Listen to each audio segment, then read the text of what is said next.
gamers all around Sanctuary. Today we're gonna talk about the best mid-game build of the game. This mid-game build is really perfect to start playing at level 60 until you reach Torment 4 and plus and doing some hard activities as the pit. It can reach the pit level 90 or even 100. We'll talk about this perfect Spiritborn build. It's the classic mid-game Quill Volley. Here we go.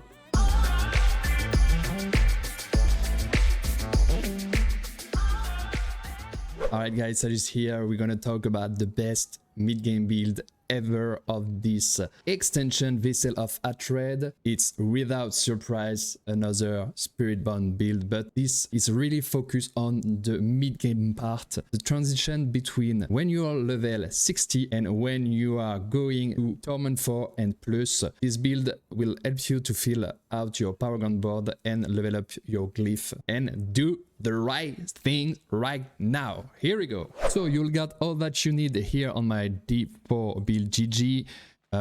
You will get all that you need in the description down below, and you will get for my French people another guide with notes in French. You got here and skill 3, Paragon, Mercenary, notes, all notes in English, aspects, Parangons, some tips that you need to know, and you will have the showcase here. So these are the notes for the mid-game version. You know, I prepare an endgame and tryhard version, but this guide is for the mid-game version. It's an S tier build. You can go 60 to Torment 4 and plus as fit 90 and 100. It's probably the best mid-game build of all class. I think it's so powerful. And you will have 3 new important cap: armor cap, vigor, generation cap, and attack speed cap. You got all the notes here to help you. So let's start with the build.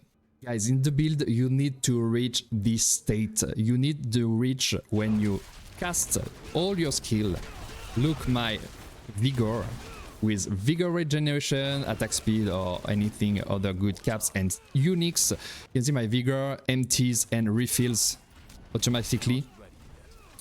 And each time it refills, we will deal some extra critical strike damage. So you need to reach the states with this build to deal maximum damage and overperform, guys. One thing to note again, with this build, we don't gonna play the orange meta and play with Banished Lord and Overpower, because at this stage of your progression, if you are level 60 or if you Torment 1 or 2, you will not have enough vigor to play all time with Overpower. We're gonna talk about the action bar first. Here we use Soar. Why Soar? Because it's a great skill of mobility, and with Soar we will use the aspect of turbulence that casts vortex when you landing at location and deals damage. It's really practical, it's really smooth, we got ton of mobility, it's really great, and it casts a vortex with the turbulence aspect, so it's great. And we improved our vortex for more damage and more damage with barrier. Second skill on the action bar is Armored Hide, really great skill. We'll got a ton of cooldown reduction, so you will be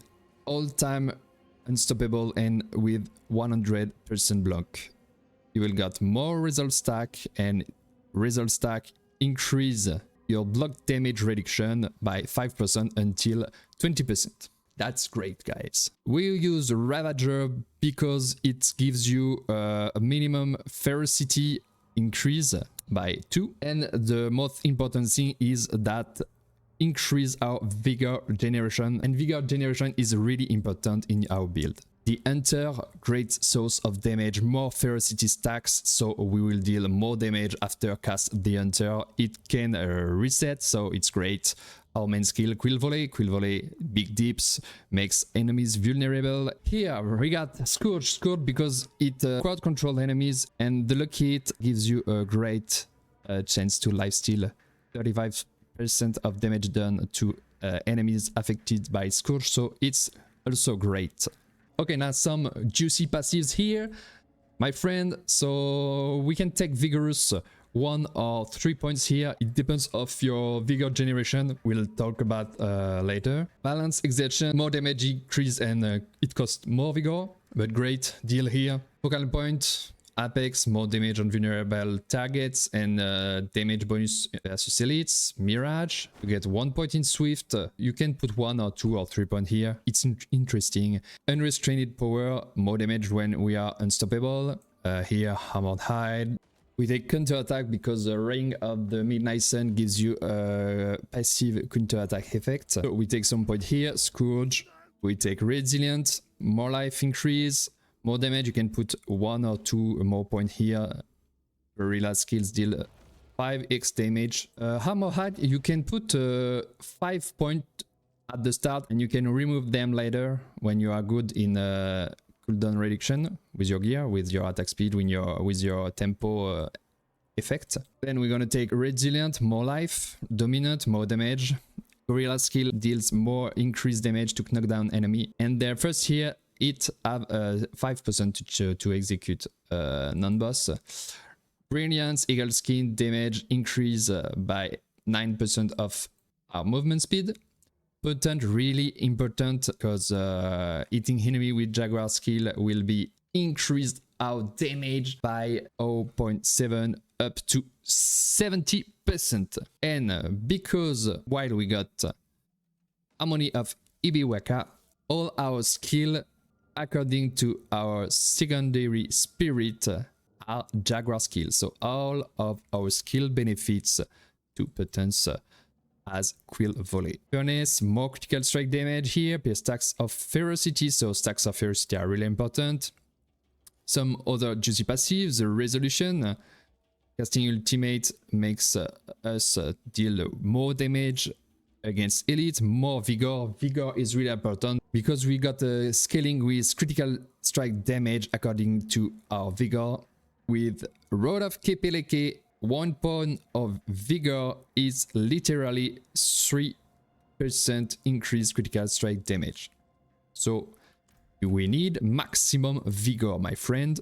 Supremacy, any enemy we kill with an ultimate skill grants a stack of supremacy and will deal more damage during and after our ultimate skill. Sustenance, I take sustenance here just to take 1 point in entry KC. I really like this skill because when we cast the Hunter, we got Freezer, Armored Hide or Ravager. It depends of what was our last skill we cast. So if I go Soar and I cast Hunter, I got Freezer again and I can recast Soar. It's really interesting because it refreshes 1 cooldown of our last cast. So you can keep that in mind when you play with Hunter. And at this point, I think it's really interesting for the mid-game part of the build. And Portuguese tempos, it's so amazing. It's literally 50% of a Chaco because we gain 2 ranked skill of all our skill and we gain a ton of cooldown reduction every 3rd cast of Quill Volley. So as you can see, look at my cooldown. We can do a ton of things and we can redo our skills. We can recast all of our skills really quickly. It's really interesting. It's really strong, this ultimate passive, guys. Okay, now let's talk about the variant of the build. There is no specific variant. You can prefer Vortex against Soar, but with Soar we play with Turbulence and we have more mobility. I really play like that during the mid-game part. However, you can change any passive that you want, that you prefer. More defensive here, more damage, for example, with follow through. It just depends of what you want. Now, the Spirit Room, my friend. Spirit Room, we take Gorilla, more barrier, and whole skills are now also a skill of Gorilla, and Jaguar, because it increases our maximum ferocity and it's a good ferocity generation whenever we kill an enemy or damage a boss. If all our skill are skill of Gorilla, it grants us more increased maximum life every time.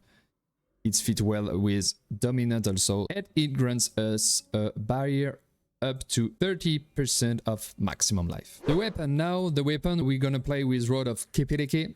I will explain you in the best gear part after, or you can play with a classic quarterstaff if you don't have a Rod of Kepeleke at this moment.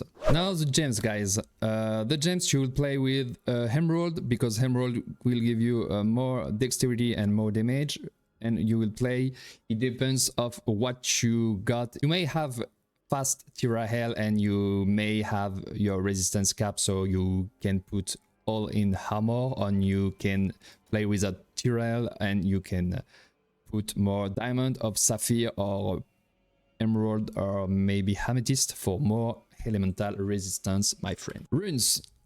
Let's talk about runes, baby. Let's talk about you and me. Let's talk about, we're gonna use Pok here and we're gonna use Xolmot. Why we're gonna use those runes? Because as you can see with Xolmot, when we invoke a skill from another class, we gain Dark Shroud Shadow, and that reduces a lot how damage we take. And to cast a skill from another class, we use Pok, because when we spend 300% of our resource, we invoke a Druid Hazen Bulwark that gives you more barrier and gives you free Dark Shroud. Great deal here. Let's see Mercenaries here. We're gonna take Raya and Variana.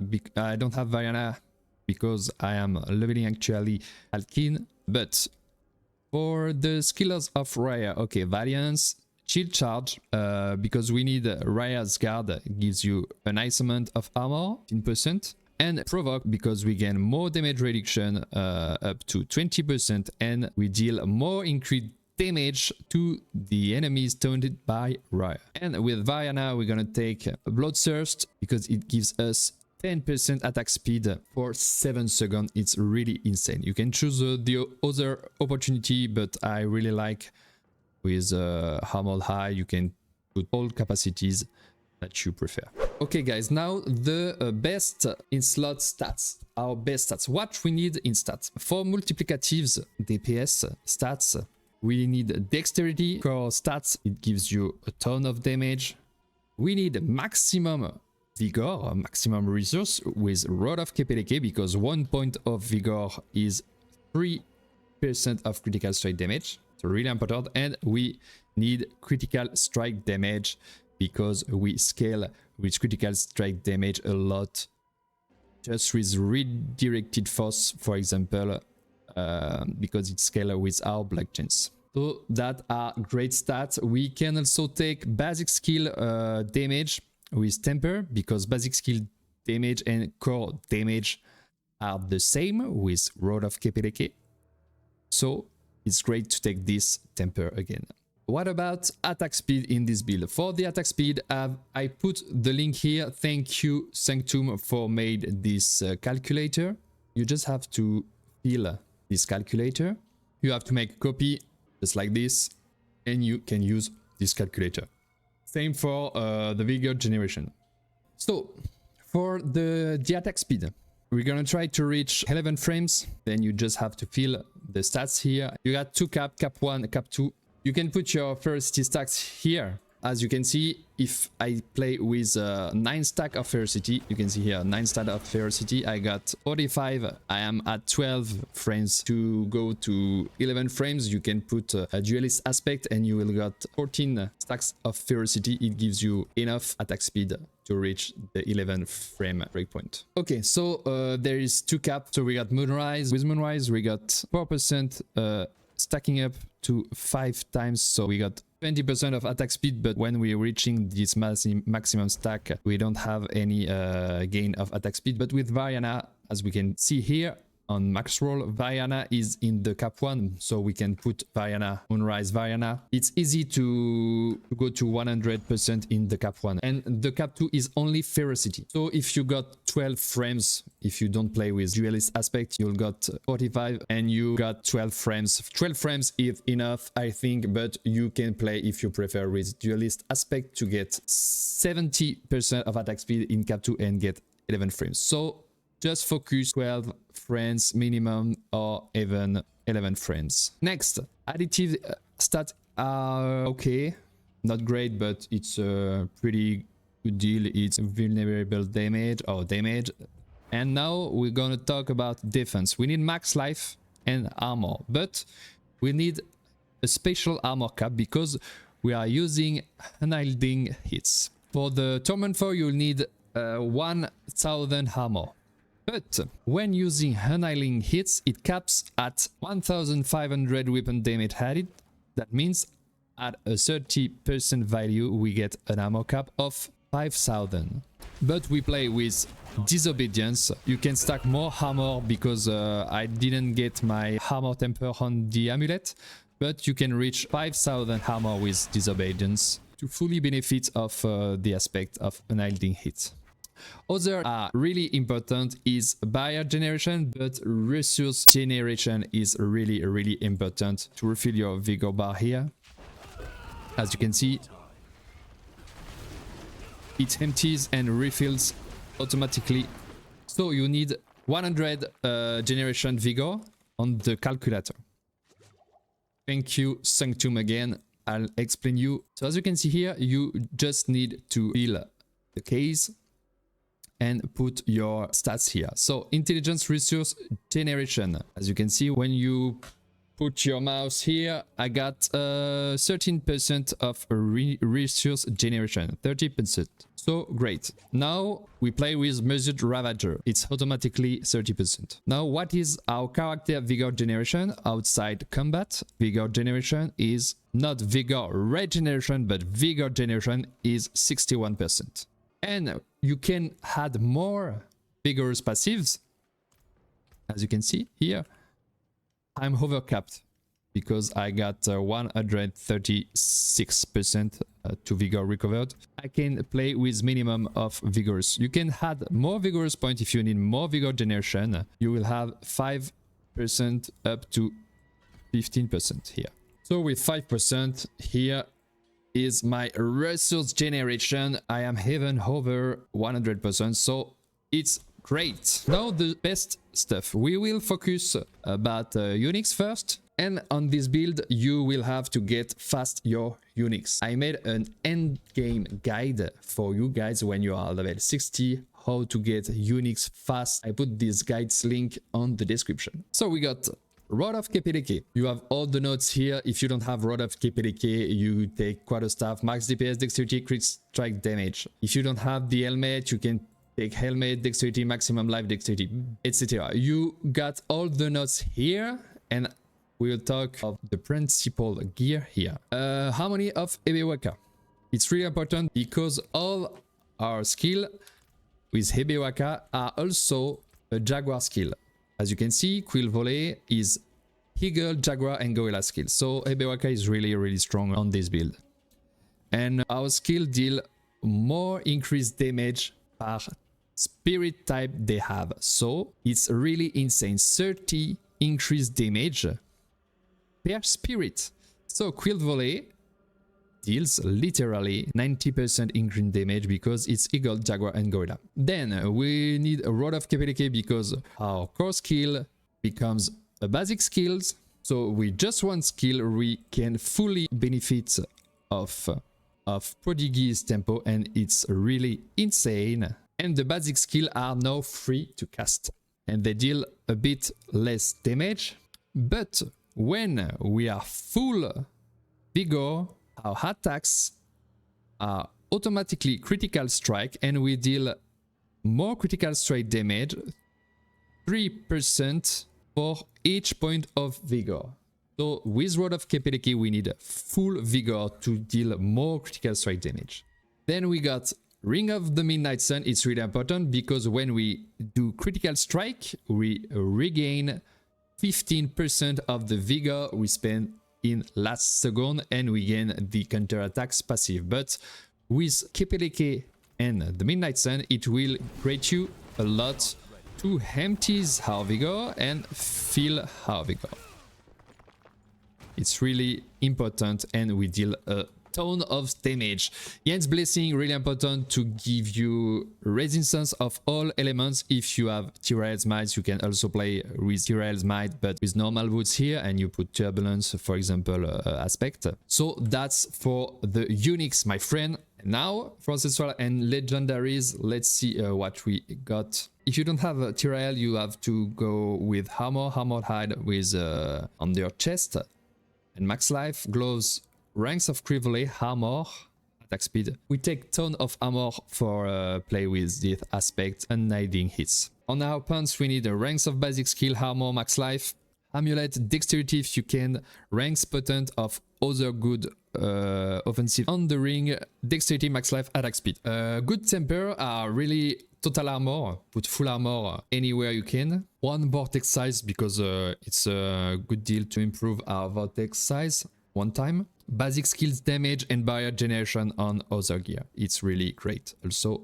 temper. Now the aspect we have seen just before the uniques. So we just start with defensive aspect. We need disobedience because it gives you a great amount of armor. Then utilities aspect, guys, we're gonna play with turbulence because it gives you a vortex. It regroups monsters and we deal great damage, 45 increased damage here. And finally, the offensive aspect. Moonrise, great for attack speed and basic skill, bonus damage and movement speed. It's really great. You can play with endbending aspect. And finally, redirected force because great scaling with our critical strike damage and our block chance. And with armor high, we are pretty full with 100% of block chance. So great deal here again. Now I'll let you watch the amazing gameplay of this build. It's really powerful, and after we're gonna talk about Parangons. Let's go.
Paragons, guys, glyphs and paragons. So you have to level up this glyph first: Hubris, Fulminate, Spirit, Talon, Colossal, and if you want prepared the endgame tried version, you have to start leveling up Ritual or Menadrist. So the first board, my friend, starting board, Colossal, because more damage with stacks of resolve, more damage with gorilla skill, really interesting. Skillful, more damage. Dexterity, more damage to elite. Dexterity, we can take more life and more damage again. Board number 2, Sapping. It's really important, this legendary node, because it restores 15% of our vigor, and we deal more damage when we cast 3 gorilla, jaguar, eagle or Thunderbell skill with the same spirits in a row. It's really important to have vigor generation.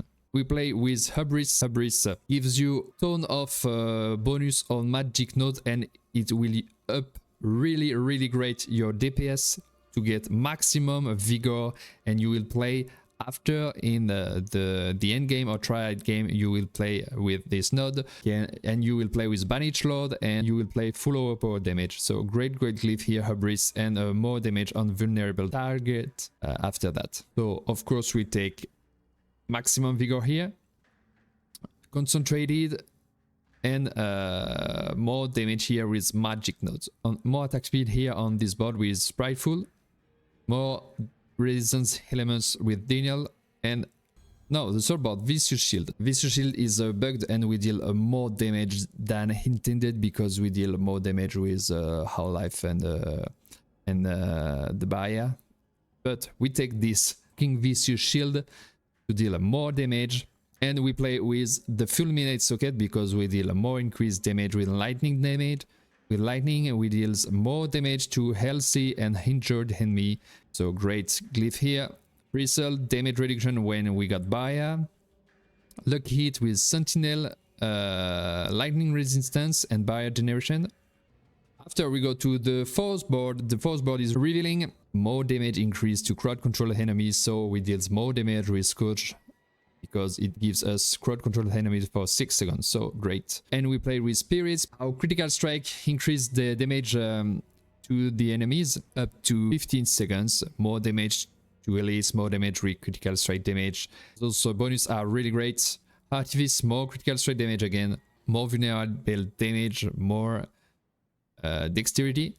And the final board, I didn't got all my skill points, so let's see like that.